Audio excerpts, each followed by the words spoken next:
On va prendre notre Bible dans le livre de 1 Roi 19.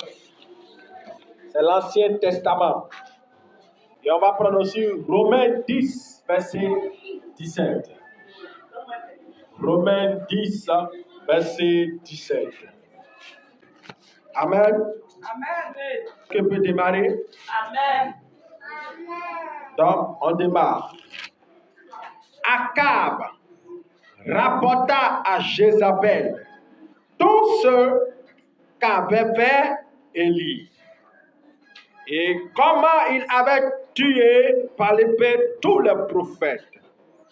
Jézabel envoya un messager à Élie pour lui dire que les dieux me traitent dans toutes les rigueurs.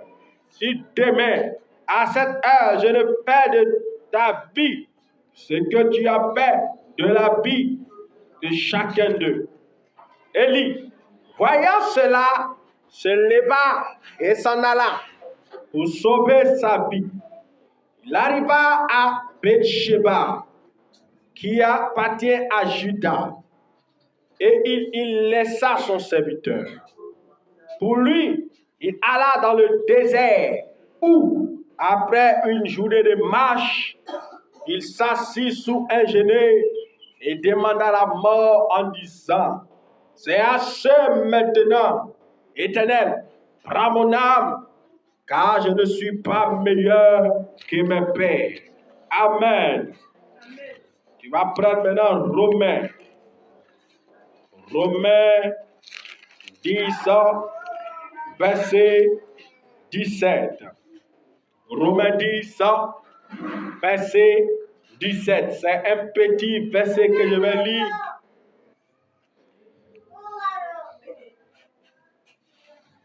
Il a commencé mon verset 16. Il dit, mais tous n'ont pas obéi à la bonne nouvelle. Aussi, Ésaïe dit-il, Seigneur, il a cru à notre prédication. Ainsi, la foi vient de ce qu'on entend, et ce qu'on entend vient de la parole de Christ. Amen. Amen. Dis à ton voisin les trois types de foi. Les trois types de foi. On lui dit encore les trois types de foi. Les trois types de foi. Amen. Amen. Ce matin, je veux parler un peu brièvement et je veux nous parler un peu de la foi.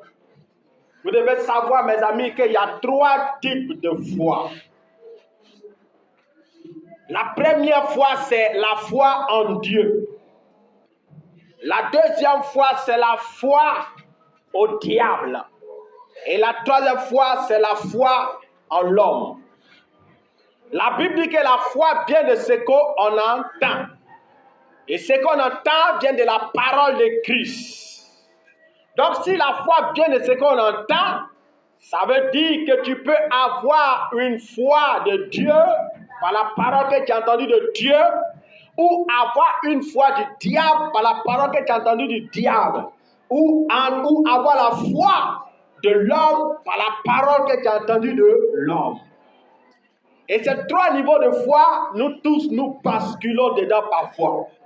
Or, la Bible nous appelle à avoir foi en Dieu seulement, parce que c'est là-bas que Dieu opère ses signes et ses prodiges. Lorsque tu lis par exemple Matthieu 8, verset 13, la Bible dit, va, qu'il te soit fait selon ta foi. Lorsque Dieu veut nous bénir, Dieu ne fait pas les miracles au hasard. Dieu attend toujours un niveau de foi. C'est pourquoi à chaque fois qu'il guérissait quelqu'un, il disait, ta foi t'a sauvé. Ou il dit, va, qu'il te soit fait selon ta foi. Donc si tu crois, tu reçois. Quand tu ne crois pas, tu ne reçois pas. Mais cependant, il peut arriver que tu aies la foi du diable en toi. Je vais t'expliquer. Lorsque tu lis par exemple l'histoire de Élie, la Bible nous fait savoir qu'Élie a manifesté la puissance de Dieu. À un tel point qu'il a déclaré, le ciel s'est fermé, il a déclaré le ciel s'est ouvert, la pluie est tombée. À cette époque, il était dans un défi avec les prophètes de Baal et d'Astaté. Et ce défi, c'était un défi de puissance, de miracle. Et on voit Élie qui se met à genoux, qui prie, qui ferme le ciel, qui prie, et puis qui ouvre encore le ciel, qui fait tomber la pluie. Mais cependant, lorsqu'il finit de tuer les prophètes de Baal, la Bible nous fait savoir que Jézabel, la reine en ce temps du royaume d'Israël, parce que c'était Akab qui était le roi, et sa femme était Jézabel. La Bible nous fait savoir que Jézabel va envoyer des messagers à Élie. Et les messagers vont venir transmettre à Élie le message en lui disant, Jézabel dit, de la même manière que tu as tué tous les prophètes de Baal, aujourd'hui même ta tête te sera arrachée. La Bible nous fait savoir que le grand Élie, l'homme de feu, l'homme qui déclare et puis les choses arrivent. Quand il a vu de faire tomber le feu du ciel, il dit, si je suis prophète de l'Éternel, que le feu tombe du ciel. Et puis le feu quitte au ciel, ça tombe. Quand il veut que le ciel se ferme, il ferme le ciel par une parole. En disant, il ne va pas avoir de pluie pendant 3 ans, sinon à ma parole. Il veut ouvrir le ciel, se met à genoux et puis prie, le ciel s'ouvre. Mais la Bible nous dit que Jézabel envoie des messagers en disant qu'aujourd'hui on va couper ta tête. La Bible nous fait savoir qu'Élie a commencé à fuir. Est-ce qu'Élie ne pouvait pas aussi commander au feu de tomber sur la tête de Jézabel? La foi dont a eu ici Élie, ce n'était pas une foi de Dieu. Il a pris peur. Donc cette parole venait du diable, inspirée par Jézabel. Et les gens ont transmis le message qui venait des hommes. Ayant entendu le message, il a pris peur. Vous voyez, en quoi avons-nous mis notre foi? Dans quel type de parole avons mis nous notre foi? Élie, il entend une parole de l'homme qui dit vont le tuer et puis fuit. Or, tout à l'heure, il venait d'affronter toute une armée de prophètes. On pouvait même le décapiter. Il n'a pas eu peur. Mais qu'est-ce qui s'est passé pour qu'il ait peur? Et c'est ce qui nous arrive souvent.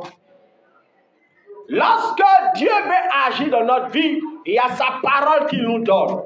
Et lorsque le diable aussi veut opérer, il y a sa parole qu'il nous donne. Et lorsque l'homme veut nous faire douter aussi, il y a sa parole qu'il nous donne. Lorsque tu n'as pas une foi assez solide, pendant un certain moment de ta vie, la foi du diable peut venir en toi te troubler. C'est la parole de Satan. La parole du diable peut venir te troubler. C'est ce que j'ai appelé la foi dans le diable. Est-ce que tu crois quand le diable dit qu'il va te faire échouer? Oui, tu peux croire. Certaines personnes, ils entendent qu'on dit, il y a un féticheur qui a dit que tu ne vas jamais réussir. Et ils croient dans la parole du féticheur. Pourquoi? Parce qu'on a dit que le féticheur à Kotobreu, tout ce qu'il dit arrive. Le féticheur à Kotobreu est puissant. Quand il te parle au nom de Satan, ça fait peur. Et il y a des gens, quand ils entendent qu'on dit un féticheur a dit qu'ils ne vont pas vivre, ils ont peur. Tu crois à la parole du féticheur ou tu crois à la parole de Dieu? Tu crois à la parole des hommes ou tu crois à la parole de Dieu? Si tu mets ta foi dans la parole des hommes, tu vas avoir peur. Si tu mets ta foi dans la parole du diable, tu vas avoir peur. Tu dois garder ta foi dans le Seigneur. Lorsque tu mets ta foi dans le Seigneur, il faut savoir que des voix vont venir désactiver en toi la foi. Il y a des voix, la voix du diable ou la voix des hommes vont tenter de déstabiliser ta foi. Ici, on voit qu'Élie a douté de Dieu. Il a eu peur. Il s'est dit réellement qu'il allait mourir. Et quand il s'est passé, on voit Élie qui court, qui va dans le désert. Quand tu arrêtes d'avoir la foi en Dieu, ta vie court pour aller vers le désert. Ta vie court pour aller vers la sécheresse. Ta vie court pour aller vers les problèmes. Parce que Dieu a besoin de ta foi pour continuer à opérer. Si Élie avait continué à dominer dans la foi, à rester dans la foi, il aurait pu faire encore un prodige. Mais comme il a eu peur, la Bible dit qu'il a fui pour rentrer dans un désert. Au point où il demandait maintenant la mort à Dieu, Seigneur, je vais mourir. Toutes les fois où tu commences à penser à la mort, il faut savoir que tu as cru dans la parole de Satan, qui t'a dit que tu ne vas pas réussir. Mais regarde, depuis là, tu pries, tu ne vois rien. Les autres évoluent. Tu ne comprends pas qu'il y a quelque chose qui ne marche pas. Et tu es là, tu doutes maintenant. Seigneur, est-ce que tu vas me bénir? Seigneur, cette affaire de Dieu là même, est-ce que c'est vrai? Tu es en train de croire dans la pensée du diable, dans la parole du diable. La foi vient de ce que tu entends et la foi vient de ce que aussi tu vois.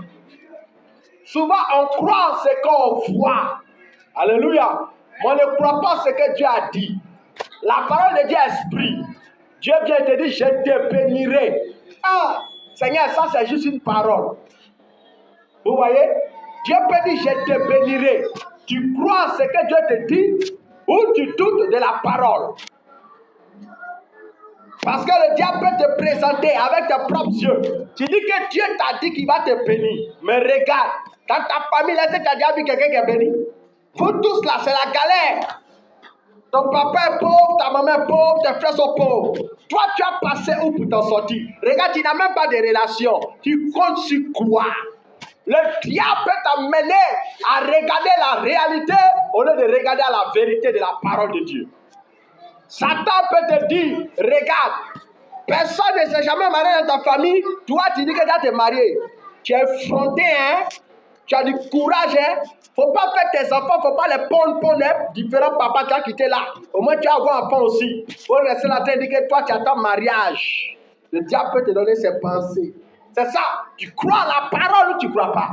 Parce que si tu crois la parole que le diable t'a donnée dans ta pensée, tu vas alors vouloir fonder ta vie sur la parole que le diable t'a donnée en partant pour des enfants comme une poule et puis continuer ta vie.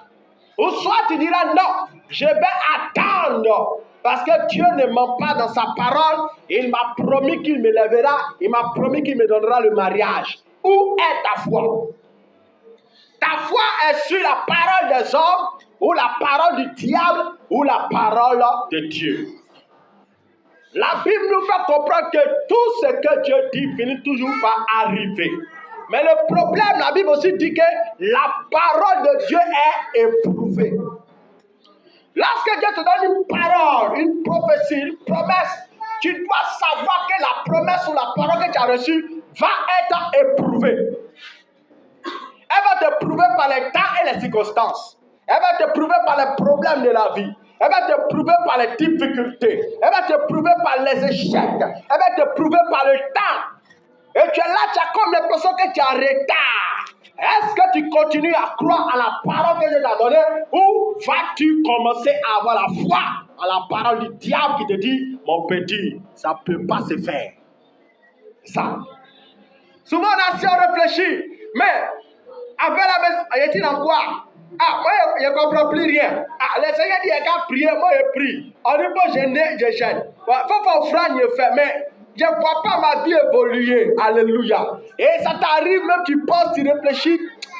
À faire la même adresse, c'est les mensonges. Et là, c'est les pasteurs qui veulent nous escroquer. Alléluia. Les pasteurs veulent nous escroquer parce que je ne comprends plus rien. Les païens, ils arrivent à faire un peu de marmaille, ils font un peu de coupage, un peu d'argent, ils payent terrain, construisent une maison. Mais nous, à faire là, on dit on n'a qu'à se sanctifier, on n'a qu'à être dans la pureté, mais on ne comprend rien. Est-ce affaire de Dieu là, mais c'est vrai même. Vous voyez? Et quand tu commences à douter ainsi, il y a une chose qui se passe, on dit Élie a vu parler dans le désert. Et arrivé là-bas, il dit, je vais mourir. Quand tu commences à douter, ton foyer commence à prendre la route du désert. Parce que Dieu ne fait rien sans la foi. La Bible dit que la foi est une ferme assurance des choses qu'on espère. Des choses qu'on espère, une démonstration de celles qu'on ne voit pas. Donc un homme qui a la foi, il croit sans avoir vu. Et pendant qu'il croit, il se met à faire comme s'il était en train de vivre la chose. Lorsque Moïse en passe de la mer Rouge, le peuple commence à crier, on va mourir, on va mourir. Moïse t'a dit, dit de nous laisser en Égypte. On était là-bas, manger nos comme. Tu dis que tu as nous fait sortir de chez Pharaon. Voilà, Pharaon quand il nous poursuit. Il arrive à nous tuer. Et puis il entend une voix qui lui dit, c'est quoi tout ce bruit? Moïse. Il dit, c'est le peuple qui crie, il dit, lève ton bâton, fends la mer rouge. Tu vas croire en ce que Dieu t'a dit de lever seulement un bâton. Et le bâton va ouvrir la mer rouge. Ou tu vas croire ce que le peuple est en train de dire. Ramène-nous chez Pharaon, c'est mieux. Là-bas, au moins, on va manger. Mer rouge, ça, là, tu as su que ça s'ouvrir. Moïse. Ça. Toi, tu es en face de tes défis. Toi, mais quand tu regardes, tu sais qu'il n'y a pas d'ici, c'est bloqué. Et je te dis, elle a foi, ma fille. Elle a foi dans quoi, Seigneur? Ça, c'est quoi ça? Toi, mais quand tu regardes, Seigneur, tu vois quelque chose. Il dit, ma fille, je vois. Seigneur, moi, je ne vois rien. Il dit, crois. Et puis, les gens sont en train de te dire, toi, tu perds ton temps, hein? Tu es dans quoi? C'est comme tu es dans ce ministère, te dit, ah, mon cher, quand tu regardes ça là, tu perds ton temps, tu perds quoi ici? Il n'y a pas d'avenir. Il n'y a pas d'avenir. Tu cherches quoi ici? Alléluia. M'ont dit, lève le bâton, fends la mer rouge. Tu mets ta foi dans ce que Dieu te dit pour que la mer s'ouvre, ou tu mets ta foi dans ce que les hommes te disent et puis tu restes bloqué. C'est pourquoi, frères et sœurs, on doit apprendre à croire en tout ce que Dieu nous dit. Même quand tu ne vois pas d'ici, parce que c'est Dieu qui a dit qu'il faut croire, sois bête. Ce sont les bêtes qui suivent Dieu, ce ne sont pas les intelligents. Quand tu es intelligent, tu ne peux pas suivre Dieu, parce que Dieu ne peut pas le comprendre. Sois bête quand tu veux obéir à Dieu. Sois bête quand tu veux suivre Dieu. Quand tu deviens bête, la Bible dit c'est alors que tu deviens sage. Mais toi, tu raisonnes, tu réfléchis. Ça là, mais Seigneur, est-ce que ça là, il y a issue dedans? La Bible dit un jour que Dieu parle à Pierre. Lui, il a péché toute la nuit.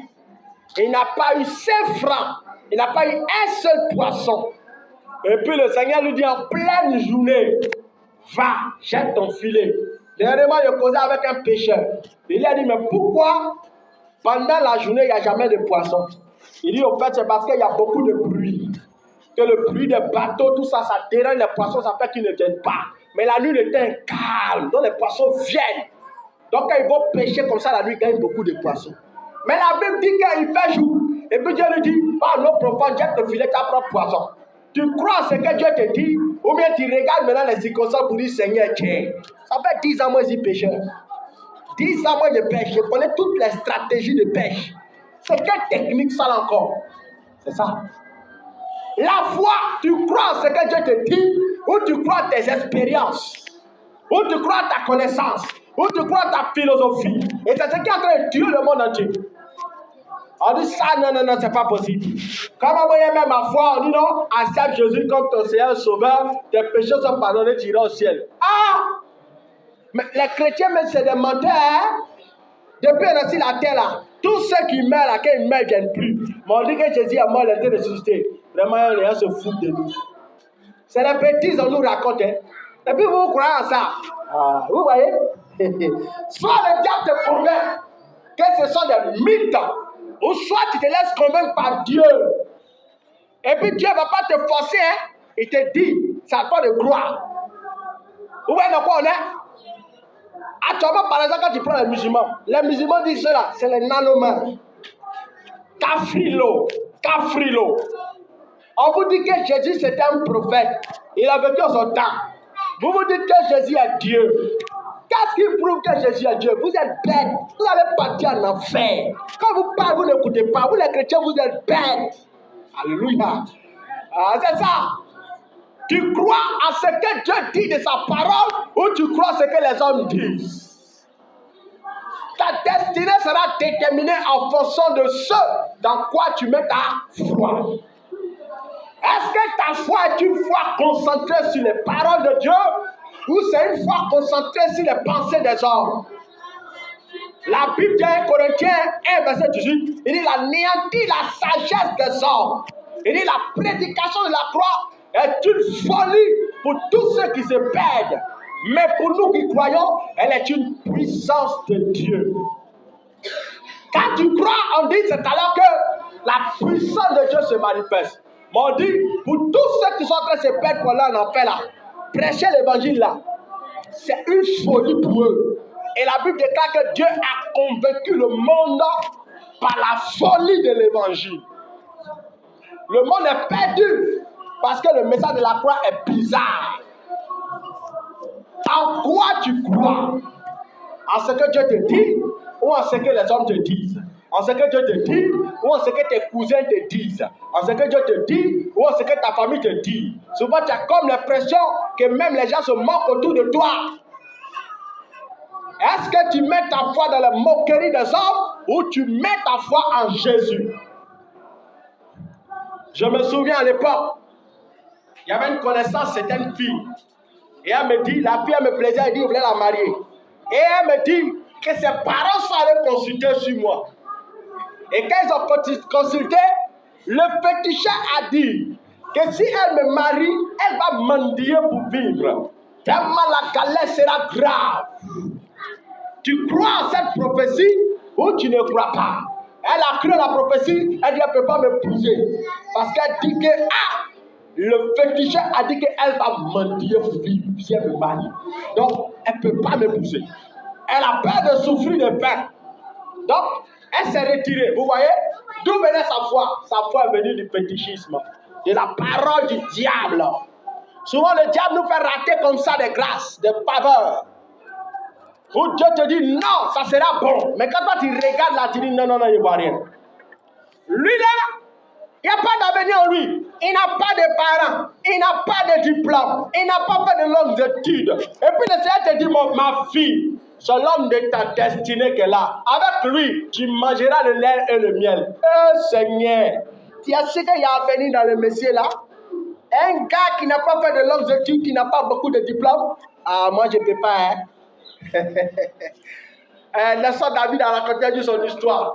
Dans son histoire, il dit qu'il avait, quand il galérait dans le temps, c'était dur. Il y avait une fille dans l'église qui le plaisait beaucoup. Et puis il s'est approché de la fille. Il dit, ma soeur, vraiment tu me plais beaucoup.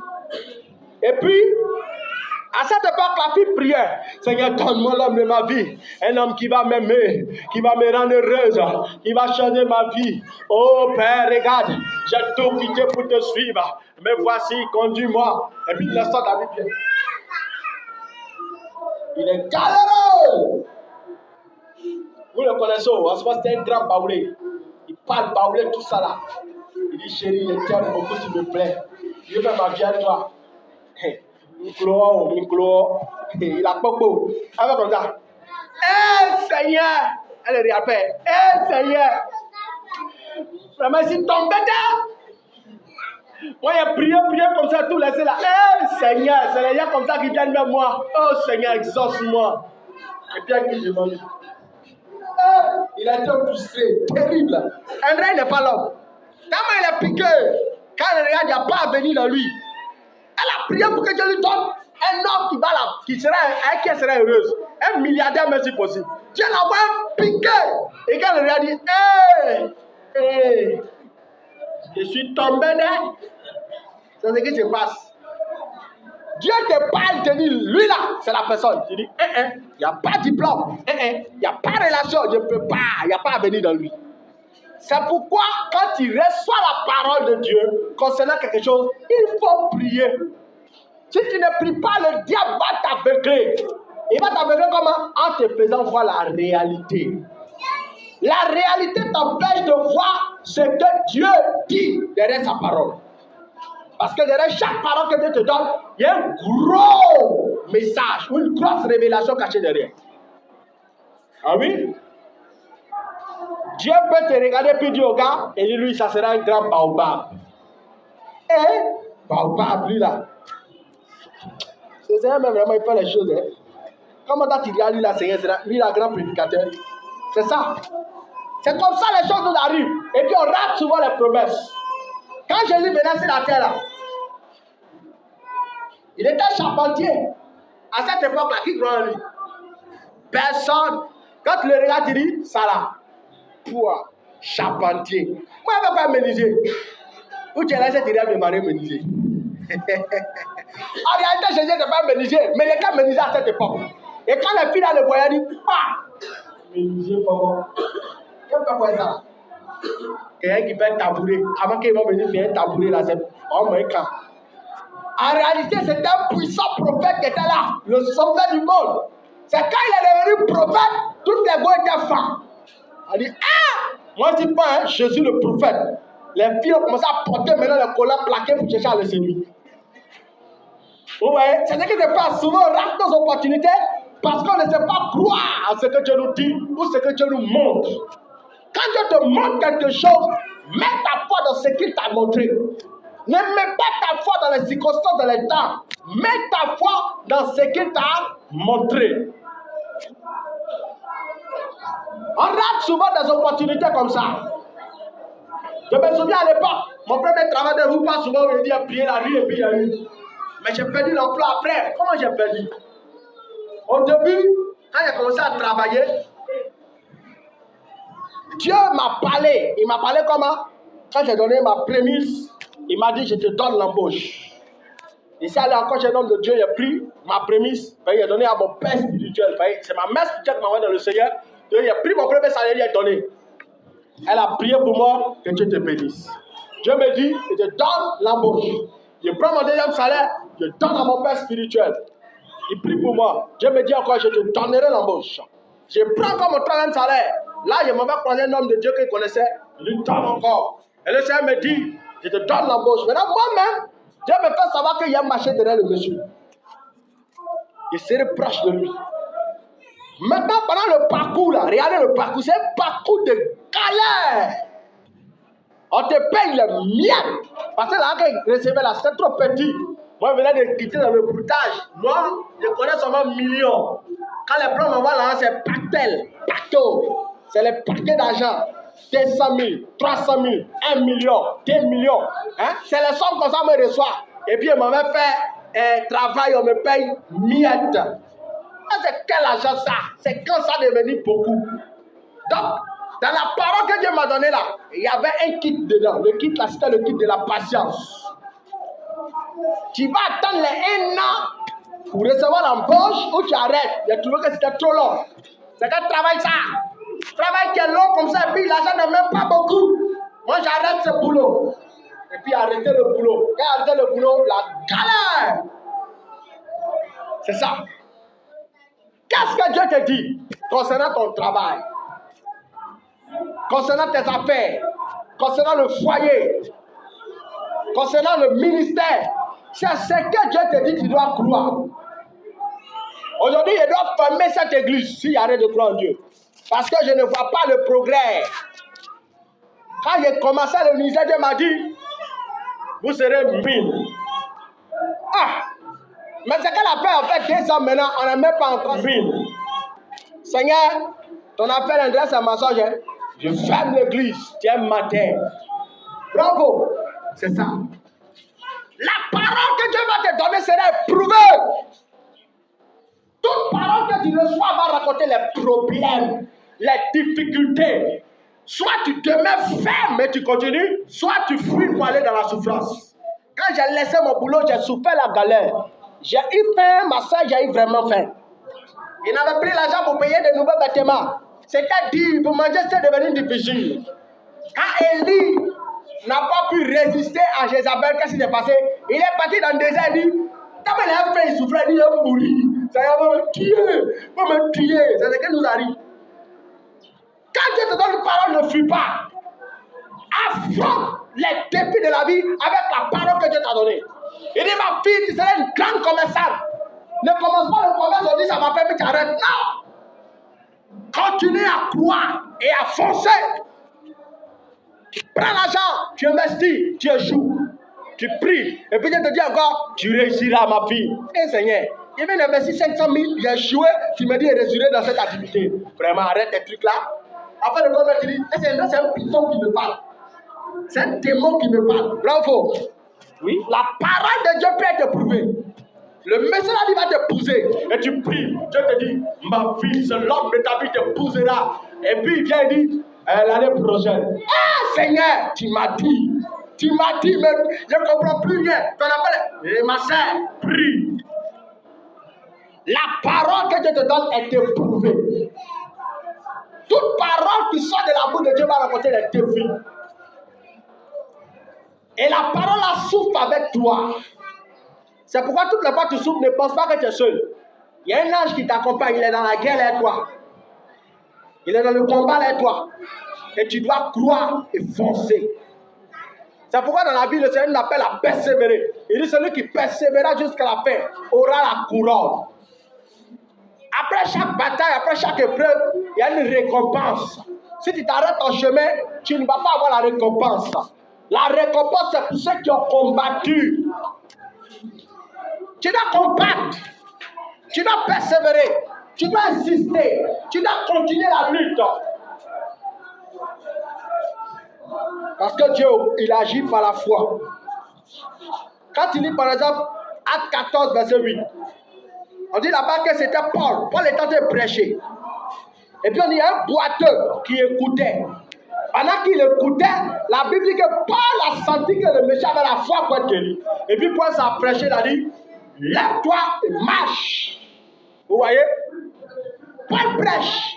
Et pendant qu'il prêche, quelqu'un a la foi, et Paul déclare, marche. Qu'est-ce que Dieu fait? Dieu se sert de la parole pour relever notre foi. Et pendant que Dieu parle au travers des serviteurs de Dieu, on doit s'assurer d'avoir la foi. Parce que c'est la foi là qui vient pour relever nos activités, nos affaires, nos projets, nos foyers et tout. Si la foi là n'est pas, tu seras paralysé par une mauvaise foi qui est la foi du diable. Il était paralytique, il pourrait dire que jamais il va marcher parce que ce n'est pas possible. Comme un homme va parler son main puis être guéri. Ça, c'est le panivelle des gens, c'est des mensonges. Alléluia. Les raisonnements empêchent le miracle. Les raisonnements empêchent le miracle de Dieu. Tu dois apprendre à être un homme qui ne raisonne pas, mais tu crois. Sois un fou de Dieu. Sois en action quand tu crois. Tu t'imagines, Dieu dit à Josué, Josué, va, tout le tour de Jéricho pendant 7 jours. Et puis au 7e jour, tu cries, tu acclames, tu sens la trompette. Et puis un miracle va se faire. Vous voyez la folie? Ça, c'est la folie de Dieu. C'est des trucs auxquels on ne peut pas croire. C'est des bêtises, c'est des conneries. Comment vous allez tourner autour d'une ville? Et puis il vient de tourner, et puis tous les murs vont tomber. Quand même, Seigneur, quand tu exagères, hein? Bravo. Mais c'est écrit dans la Bible que quand ils ont obéi, ils ont eu la foi, ils ont cru. Quand ils ont tourné autour, le mur est tombé. Donc quand tu crois à la parole de Dieu, ce qui semble être un obstacle quitte ton chemin. Tu dois continuer à mettre ta foi dans la parole de Dieu. Ne regarde pas tout ce que tu vis. Tout ce que tu vis, c'est le processus ou le cheminement qui va te mener vers le miracle. Tu dois continuer à croire en Dieu. Ne pas t'arrêter de croire. Le jour où tu commences à douter, sache que tu ne verras plus la main de Dieu. Parce que Dieu n'est pas un magicien. Dieu n'est pas magicien, mes amis. C'est Satan qui est magicien. Parce que Satan est le père du mensonge. Satan opère par la sorcellerie. Parce que lui-même est le père de la sorcellerie. Donc Satan est le père de la magie. Dieu n'est pas magicien. Même Satan peut opérer a besoin de ta foi. Satan peut opérer a besoin de la foi. Quand tu t'envoies un péticheur, le péticheur va te dire tu poulet, tu mouton, tu cabri. Quand tu ne crois pas, tu ne tues pas. Mais quand tu crois, tu tues. Bravo. Et quand tu finis de tuer, tu as la foi que ça s'est passé. Non, on n'a pas un fétiche. Quand tu vas trouver les gars trop simples, non, c'est bizarre, ça ne te plaît pas. Tu vas tomber sur les gars. Ma fille, je vois quelqu'un dans ton atmosphère qui va te donner beaucoup d'argent. Tu sais, tu dois faire un sacrifice. Le sacrifice va débloquer ta vie. Tu es content comme ça. Il sait que ça oui. Tu es prêt, même si du mouton, tu as le payer. Pourquoi? Parce que tu crois. Je me souviens de notre petit à l'époque, le petit burkinabé, il prend les courriers comme ça, puis il lance par terre. C'est lui qui savait ce qu'il faisait. Quand il lance courrier, il dit tu vois, c'est renversé, non? Ça veut dire quelque chose depuis qu'on te décrit. Ça, tu vois comment c'est renversé? Ça veut dire quelque chose. Tu es impressionné. Il dit, ok, tu dois faire sacrifice de 2 poulets avec cola, et puis tu t'en vas partager les yomis. Tu vas voir. Et puis tu t'appelles Nomi, tu n'en collas, et puis dans la période tu suis, tu vois que tu gagnes l'argent. Et à cette époque, on croyait, on avait une foi terrible. Quand le pétiché a parlé là, c'est comme c'est Dieu qui a parlé. Mais quand on est devenu chrétien, quand Dieu a parlé là, est-ce que c'est vrai? Simplement comme ça, il vient à l'église, vous voyez un peu, on a un problème à l'église et à la foi. Quand tu dois voir le pétiché de la foi, souvent on te dit, va à la maison, ma fille, il faut peur. Ma fille, va dans ta valise, tu prends tous les complets de paille, tu m'envoies. Le monsieur là, je te dis, il ne pourra pas tenir sur lui, je te donne 2 jours. Tu crois en même temps, tu t'as vidé tout, et puis tu envoies. Moi, j'ai vendu mes chaussures pour aller faire fétiche. Parce qu'on croit. Mais à l'église, quand les gens te disent 3 jours, fatigue les gens. C'est quoi même? C'est pourquoi ils vont vous demander d'avoir la foi. Si tu n'as pas la foi, tu ne verras rien. Même chez Fétiche, il y a la foi. Donc, ayez la foi en Dieu. Quand tu as la foi, tu passes à l'action. Ma situation doit changer. Et tu te mets à prier. Dans le fétichisme, on ne prie pas. Dans le fétichisme, on sacrifie beaucoup. Mais en Dieu, on prie. Le sacrifice en Dieu, c'est la prière.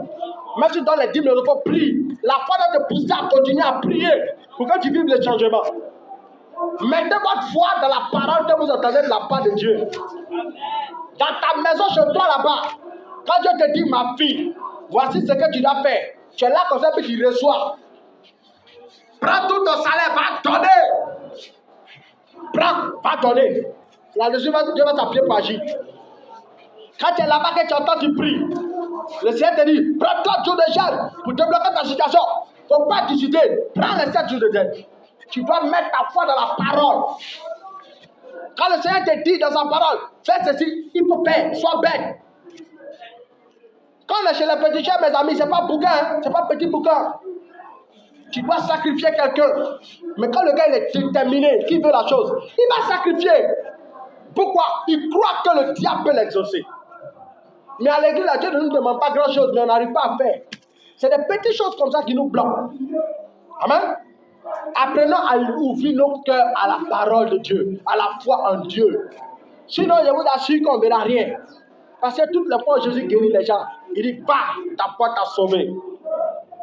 Pour dire quoi? Ce n'est pas moi-même qui t'ai sauvé, c'est ta foi. Mais tu as cru en moi là, tu as été sauvé. Donc si tu ne crois pas, tu ne vivras rien. Il y avait une femme, par exemple, dans la Bible, son enfant était très malade. Et la femme là, elle est partie voir Jésus. Elle dit, Jésus, ma fille est malade. Il dit, on ne donne pas la nourriture des petits enfants aux chiens. C'était quoi la Bible là? On a dit, Jésus, il a foutu. Le prophète là, vraiment, il est orgueilleux. Moi, mais elle voit que ma fille est malade, il me dit qu'on ne donne pas les bonnes choses aux petits chiens. Donc, moi, je dis chien. La foutaise, lui, là, plus jamais j'allais dans son église. C'est un proverbe maudit même. C'est lui qui a dit que non, c'est Dieu qui l'a envoyé. C'est pas Dieu qui l'a envoyé. C'est un menteur escroc comme ça. Escroc comme ça. Et depuis que ma fille est malade, tu me dis qu'on ne donne pas la nourriture des enfants aux chiens. Il a parlé mal. C'est une parole qui est dure. Bravo. Ah, ça te pousse même à douter de Dieu. C'est les bêtises. Mais la femme l'a dit non, c'est pas grave. C'est ce que même femme de la table là. Des personnes qui mangent à que les chiens me mangent. Moi, je me dis ça. Il faut me donner du la foi est grande, ma fille. C'est à ça quoi avoir affaire de foi. On te chasse, on te disant qu'on ne peut pas te donner, on ne peut pas donner son chien. Elle a dit non, c'est pas grave. C'est que même les chiens mangent ça, mais elle croyait que Dieu pouvait faire quelque chose. Et puis la Bible dit encore, Dieu lui dit, va, ta fille est guérie. Elle ne cherche pas à voir d'abord pour croire. Elle a cru et bien elle est partie. Elle allait trouver la famille. Quand Dieu te dit, va, ma fille, le problème est réglé, c'est que tu crois. Mais tu es venu voir le prophète dit, va, c'est réglé. Il dit, parce que les mecs, vous n'allez pas prier pour moi. Chien. C'est ça que Dieu l'avait vraiment. Moi, il pas offrande de 500 000. Il me dit, va, c'est réglé. Le menteur, son un escroc. Il a volé mon argent comme ça. Et ça va aller pas te donner à prophète prière. Alléluia. Tu peux venir voir un homme de Dieu. Tu t'attends une prière terrible. Quand tu as une offrande d'1 million, tu dis aujourd'hui là, l'homme de Dieu va secouer la main, va passer un peu d'huile d'olive sur ma tête. Il va commencer à parler, les gens ils vont descendre. Moi-même, mes yeux vont s'ouvrir en voit ça. Mais quand il finit de faire l'offrande, que Dieu te bénisse. Bah. Offrande d'1 million. Il ne va pas me mettre à genoux pour bombarder sur moi. Aïe, aïe, aïe, aïe. C'est ce qui nous fatigue. Notre foi est une foi faible, Chanel. On prend ce qu'on attend. On dit, mon gars a dit simplement, va, tu es guéri, ou pas. Non, l'homme de Dieu n'est pas sérieux. Hein. Il y a un homme qui a vécu ça dans la Bible, Aman. Aman le Syrien. La Bible dit que Aman le Syrien, il s'est déplacé depuis la Syrie parce qu'il était lépreux. Et puis il y a une fille qui était une fille d'Israël qui était comme les servantes qui a dit, il est chef général, il faut partir. Et dans mon pays en Israël, il y a un homme de Dieu là-bas, il s'appelle Élisée. Si tu l'as croisé là, ta lèpre va être guérie. Et puis Aman le Syrien, comme premier ministre, Ahmed Bakayoko, il se déplace. Vous allez voir le prophète Maurice Kwame. Alléluia. Et puis il se déplace avec des chars. Derrière là, il a envoyé habits, l'argent, or, diamant, tout. Il dit, il m'a croisé le prophète. Et puis dans sa tête, il dit, le prophète va sortir, puisque c'est le premier ministre syrien qui arrive. Il va sortir, il va secouer sa main. Et puis le lépreux sera guéri. C'est de lui-même parler comme ça. Il s'imaginait. Il dit, Élisée va le voir, quand il va sortir, il va parler sur lui, secouer sa main, toucher son corps, il va être guéri. Mais il est tombé. Élisée ne sort même pas de sa cachette. Élisée est dedans là-bas, puis il dit, Géasi, va dire à mon gars, quand s'est jeté dans l'eau pendant 7 fois. Il dit, va, dis au monsieur de se jeter dans l'eau là, 7 fois. Le gars est fâché en même temps. Il dit, mais il a foutu un. L'eau sale qui est là, dans mon pays là, il y a des eaux. Il a commencé à citer les eaux de son pays. Il les eaux propres, bien décorées. Son eau sale, les gars me jetaient, il a foutaise l'homme de Dieu. Un enfant quand même me déplace, venir le voir, il me dit d'aller faire les conneries comme ça. Et puis un de ses disciples lui dit, vieux père, premier ministre, si le monsieur t'a demandé quelque chose de difficile, là, c'est qu'elle n'a pas fait. Il t'a dit par exemple, il faut avoir 1 million. Tu l'as donné, mais il t'a dit seulement, il faut rentrer dans l'eau. Et puis tu sors, puis tu commences à te plaindre. Il faut faire quand même ce qu'il t'a dit. La Bible dit que son cœur s'est apaisé. Quand elle est rentrée dans l'eau, la 5 fois qu'elle est sortie, l'œuf a disparu. Vous voyez, s'il y avait ses disciples à côté pour lui dire, jette-toi dans l'eau, il n'allait pas être guéri. Et c'est ce qui se passe souvent. Tu viens voir le prophète, il t'attend des révélations terribles. Il te dit non, prends un seul jour de jeûne. Dans ta tête, tu dis, situation ça là. Il faut 40 jours pour être libéré, c'est pas ça qui peut être délivré. Toi-même, tu es convaincu de ça. Maintenant, l'homme de Dieu te dit, un seul jour de jeûne, tu es libéré. Il y a un matin, l'homme de Dieu là, il manque trop. Moi, tout souffrance est vécu dans ma vie là, et galère vécu là, c'est un seul jour de jeûne qui va me délivrer. Les hommes de Dieu de maintenant ne sont pas sérieux. Alléluia. C'est ça. Quelles sont les pensées que tu as? Tu dois revoir tes pensées. Tu dois ramener tes pensées dans l'ordre de Dieu. Quand tes pensées ne sont pas sous la conduite de Dieu, là, le diable va te fatiguer tes raisonnements. Tu n'auras pas la foi. Tu vas croire aux choses que toi-même tu imagines. Libère ton cœur du doute. Libère ton cœur des pensées diaboliques. Crois en ce que Dieu te dit. N'invente pas des choses assez graves. Crois simplement, sois comme un enfant. Regarde tout à l'heure, si elle dit à Anaël Jepté. Anaël Jepté, on sort ici et pas le vélo. Tu as payé mon vélo, papa. Et puis il a pédalé. Oui, tu as pédalé, tu as acheté ça. Il va croire. Et puis il est content. Il est content. Mon papa va payer mon vélo. Quand il passe au quartier, tout le monde dit à ses amis. On va payer mon vélo. Il va payer mon vélo tout de suite. Alléluia. Actuellement, on va comme là. Quand Dieu te dit, ma fille, je te lèverai, te bénirai. Seigneur. Quand toi-même tu regardes la situation, ça peut changer. Ma fille, je changerai le cas de cet homme. Il serait un homme bon. Seigneur, lui là. Bah, même si un homme de Dieu apparaît. Amen. Tu dois croire ce que Dieu te dit. Amen. Arrêtons de douter. C'est pourquoi le Seigneur dit que si nous ne devenons pas comme les petits enfants, on ne verra pas le royaume de Dieu. Moi, le royaume de Dieu, c'est pas pour savoir le ciel. C'est pour la gloire de Dieu aussi. Amen. Tu dois croire comme un enfant. Tu dois ouvrir ton cœur à la foi. Amen. La foi, c'est croire sans douter. C'est croire et puis se mettre en action. C'est être bête. La foi, c'est être bête. Quand les gens te regardent, on dit que toi, tu es bête. Mais quand tu te regardes, tu dis que tu es bon. Amen. Ouvrez vos cœurs à la foi. Amen. Et vous verrez les promesses de Dieu. Amen. Amen. Amen.